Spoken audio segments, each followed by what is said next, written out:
बिस्मिल्लाहिर्रहमानिर्रहीम। अस्सलाम वालेकुम। आज मैं आपके साथ बहुत ही मज़ेदार नाश्ते की रेसिपी शेयर करूंगी। तो यहाँ पर मैंने 2 ब्रेड के स्लाइस ले लिए हैं और 1 कप दूध ले लेंगे, वो ब्रेड के ऊपर डाल देंगे ताकि ब्रेड जो है वो ज़रा सी सॉफ्ट हो जाए। और ब्रेड सॉफ्ट करने के बाद इसको इस तरह से मैश कर लेंगे।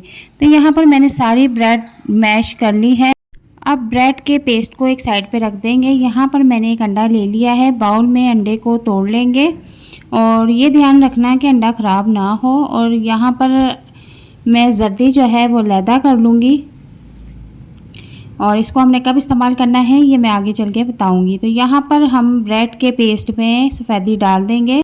अब इसमें छोटे साइज़ की प्याज कटिंग करके ऐड कर देंगे, थोड़ा सा हरा धनिया ऐड करेंगे, 1 टीस्पून इसमें काली मिर्च ऐड करेंगे और 1 टीस्पून इसमें हम कुटी हुई मिर्च ऐड करेंगे। एक छोटे साइज़ का आलू ले लेंगे और उसको इस तरह से हम ग्रेट कर लेंगे और नमक भी इसमें टेस्ट के मुताबिक शामिल कर लेंगे। अब यहाँ पर आलू ग्रेट कर लिया है। इन तमाम चीज़ों को अच्छी तरह से हम मिक्स कर लेंगे।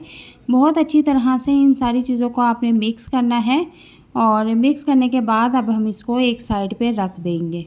तो इसकी कंसिस्टेंसी बिल्कुल ऐसी होनी चाहिए। बहुत ही मज़ेदार नाश्ता बनके तैयार होगा। तो यहाँ पर हम चूल्हे पर अब फ्राई पैन ले लेंगे और हल्का सा फ्राई पैन को हम ऑयली कर लेंगे।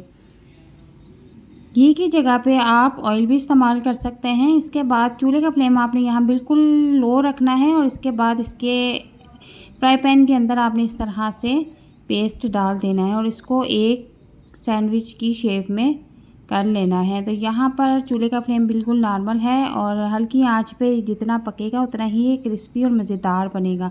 अब इसकी एक साइड हम चेंज कर देते हैं क्योंकि एक साइड से ये पक चुका है और इसकी साइड अब हम चेंज कर देंगे। बहुत ही एहतियात के साथ आप इसकी साइड चेंज करें। माशाल्लाह से बहुत ही खूबसूरत गोल्डन कलर आया है। साइड चेंज करने के बाद दूसरी साइड से भी हम इसको गोल्डन फ्राई कर लेंगे और चूल्हे का फ्लेम मैंने यहाँ अभी भी नॉर्मल रखा हुआ है। फुल फ्लेम पे इसको नहीं पकाना वरना ये बिल्कुल मज़े का नहीं बनेगा। तो यहाँ पर अब हम सेंटर में थोड़ा सा होल कर लेंगे, बिल्कुल हल्का हल्का सा, ज़्यादा नहीं करना। और अब इसके बाद जो हमने जर्दी निकाल के रखी हुई थी वो इस तरह से इसके सेंटर में रख देंगे।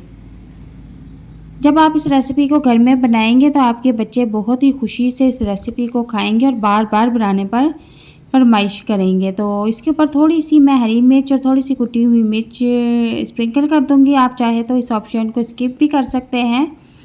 और इसके बाद मैं इसे फिर कवर कर दूँगी। तकरीबन 1 मिनट के बाद मैंने कवर हटाया है तो माशाल्लाह से हमारा मज़ेदार नाश्ता तैयार है। तो आप देखें ज़रा कि इसकी लुक कितनी यम्मी और टेस्टी लग रही है। देखने में जितना यम्मी और टेस्टी है, खाने में ये उतना ही मज़ेदार था। तो अब हम इसको प्लेट में डिश आउट कर लेंगे और मैं अब आपको ये सर्व करके दिखाती हूँ कि आपने इसे किस तरह से सर्व करना है। तो इस तरह से हम कटर की मदद से इसके 2 पीस कर लेंगे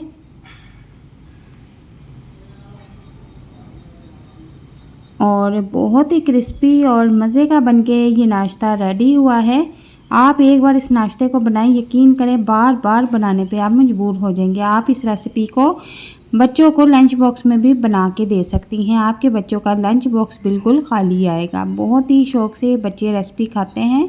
शाम की चाय के साथ भी इस रेसिपी को आप इंजॉय कर सकते हैं। अल्लाह हाफिज़।